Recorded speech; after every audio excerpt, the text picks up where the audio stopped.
Hello to all my American Horror Story historians. My name is EJ Marino, and we have some new American Horror Story NYC reviews. In this video, I'm going to be jumping into episode 5 and episode 6. Yes, let's get into it right now.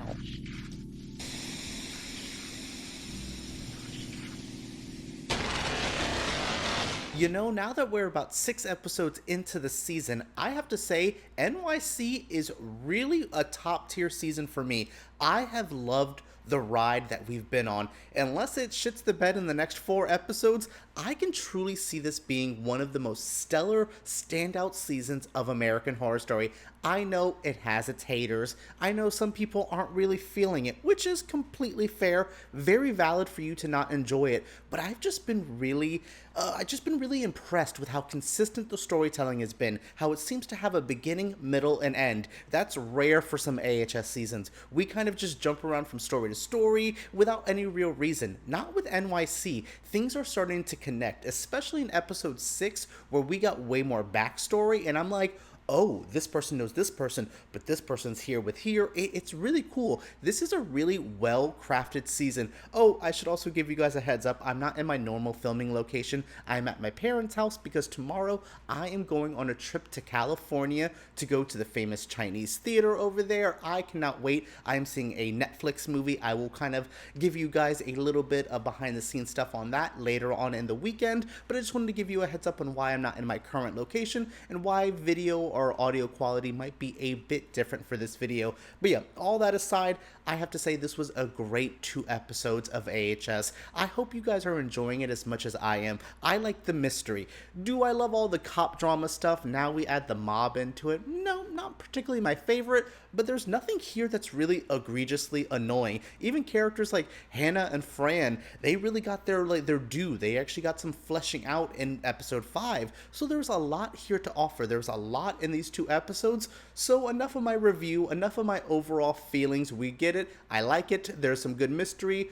Mr. Whiteley, oh my goodness, we have so much to talk about him. But yeah, overall, enough of this review. Let's get into the recap and talk about both these episodes. Episode 5 is the tarot episode. There was a very consistent theme of tarot card readings. We get Kathy basically trying to get Fran to join her, saying, hey, you need a new job? Come be a psychic here. And Fran's like, girl, I'm not a psychic. And she's just like, you can make it do, and we're seeing Fran try to explore this, get used to the cards. She also sees Big Daddy in a quick little shot, which I was really interested in. Also, Patti LuPone, I did not speak about her last weekend and her impersonator and all that, but I like that Kathy is starting to get more to do. Patti LuPone's character is really starting to get a lot more to do. Actually, all of the women this episode, Fran, Kathy, and Hannah are 3 characters I was not really feeling, but definitely came around for me in this episode. They each had a little bit of, oh, I see. We get a little bit of Fran's backstory, finding out that she's gay, which Sandra Bernhard, I'm not shocked by that.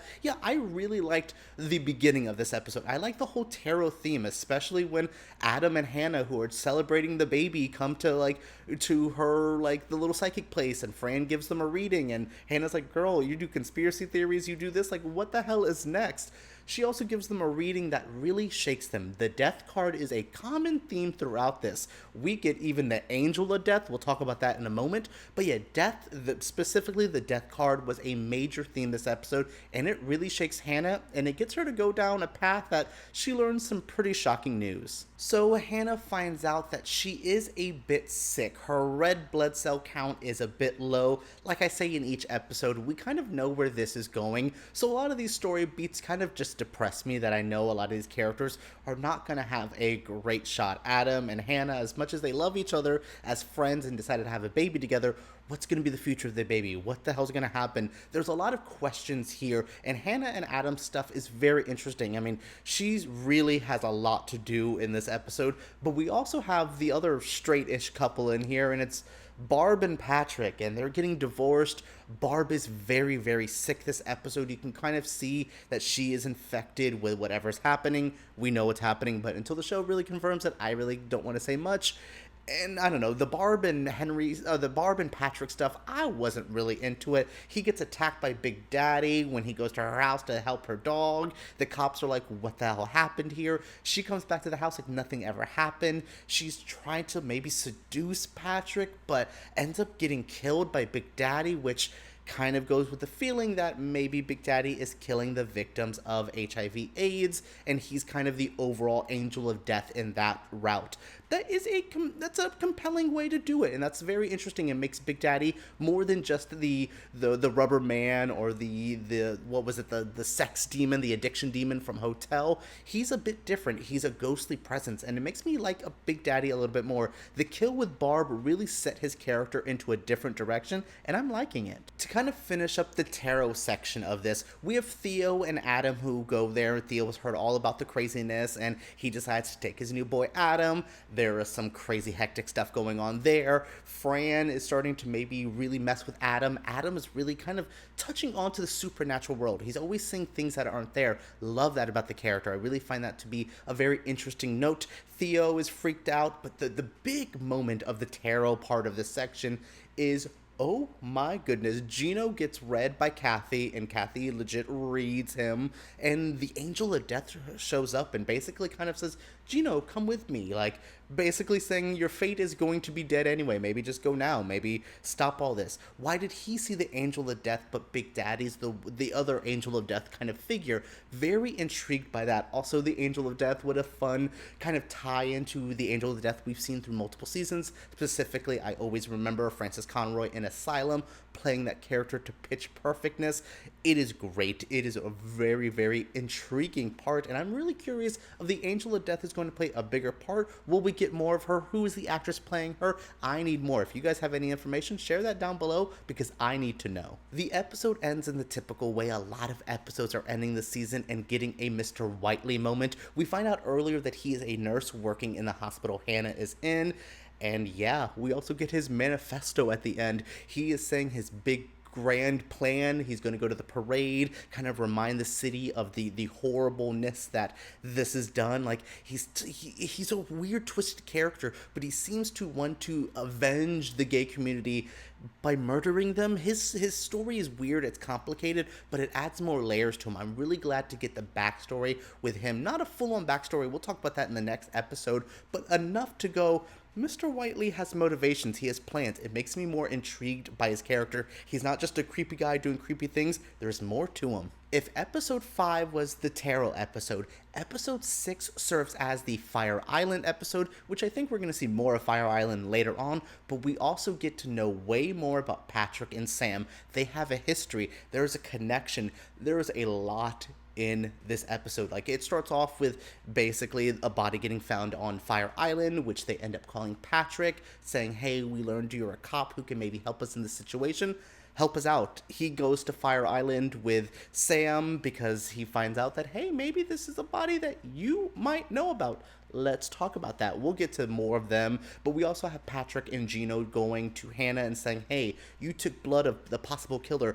Give us the information. She sees the lesions, and she's saying, hey, you guys need to come to me. Maybe they can be a give and take here. Maybe she can give them more information about Whiteley, which they seem to know where to go now with that, but maybe she can do some research on them. Maybe there could be a good give and take with these characters, but she disappears, so we as the audience can learn all about Sam and Sam and Patrick's twisted past. While all the Sam and Patrick going to Fire Island stuff is happening, we're learning that Henry is getting sent by the mob to shut up Gino. Henry, Dennis O'Hare's character, who I just thought was going to be a nothing character, gets to be a hitman, gets to have some disgusting ties to the mob, which ties into a lot of the things the community dealt with. The mob was the people who owned Stonewall, who would let the cops do the raids, and then that led to the Stonewall riots. There's always been a connection between the gay community, the mob, and the police. It's very intriguing, and I like that it's here. So while Patrick and Sam are doing their thing, we see Henry and Gino show up and say, y'all hiding bodies? Henry's like, baby, what's going on? Now I got blackmail on each and every one of y'all. Y'all are gonna do what I say.